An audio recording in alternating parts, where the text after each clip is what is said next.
The story of World War I is often overshadowed by the horrors and political complexity of World War II.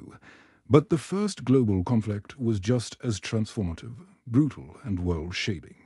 World War I, also known as the Great War, lasted from 1914 to 1918 and involved over 30 nations, leading to more than 20 million deaths and an entirely redrawn global map.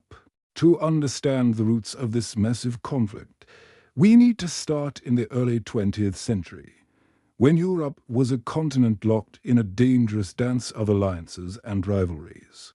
At the heart of Europe were powerful empires: the British Empire, the French Third Republic, the German Empire, Austro-Hungarian Empire, the Russian Empire, and the Ottoman Empire. Tensions had been simmering for decades over colonies, trade, nationalism, and military power, with each nation heavily investing in weapons, armies, and warships in a dangerous arms race. But the event that finally triggered war was an assassination on June 28, 1914. Archduke Franz Ferdinand, heir to the Austro-Hungarian throne, was assassinated in Sarajevo by a Serbian nationalist named Gavrilo Princip. Germany then invaded Belgium to strike France, leading Britain to enter the war. Austria-Hungary, outraged, issued an ultimatum to Serbia. Serbia refused some of the terms, and Austria-Hungary declared war on July 28, 1914, within days. Complex alliances pulled the major powers into a global war. Russia mobilized to defend Serbia, prompting Germany to declare war on Russia. France, allied with Russia, joined the war against Germany and Austria-Hungary. What many thought would last weeks became a 4-year-long nightmare. The Ottoman Empire sided with the Central Powers. Italy, initially neutral, joined the Allies in 1915. By August 1914, most of Europe was engulfed in war. The Western Front, stretching through France and Belgium, soon became locked in trench warfare. Long, muddy, horrifying lines of soldiers living in trenches, with little progress on either side. One infamous example was the sinking of the Lusitania in 1915, killing 1,198 people. Soldiers endured constant shelling, deadly gas attacks, freezing winters, and mass death in battles like the Somme, Verdun, and Ypres. The war wasn't just a military battle. It was a propaganda war, with each side spreading stories of atrocities and heroism. Russia, after years of brutal losses and internal chaos, underwent revolution. New weapons made killing more efficient: machine guns, tanks, airplanes. Flamethrowers and chemical weapons like mustard gas were all introduced during the war. Meanwhile, the Eastern Front between Germany, Austria-Hungary, and Russia was more mobile but equally deadly. Millions died in sweeping battles across Eastern Europe as the war dragged on. New nations joined the conflict, and the infamous Zimmermann telegram, which proposed a German-Mexican alliance against the U.S. Revolution, broke out in Germany as soldiers and workers mutinied. The Treaty of Versailles placed full blame for the war on Germany. The guns finally fell silent. Colonies were also drawn in: African, Indian, and Asian troops fought and died on battlefields far from home, often for empires they had no stake in.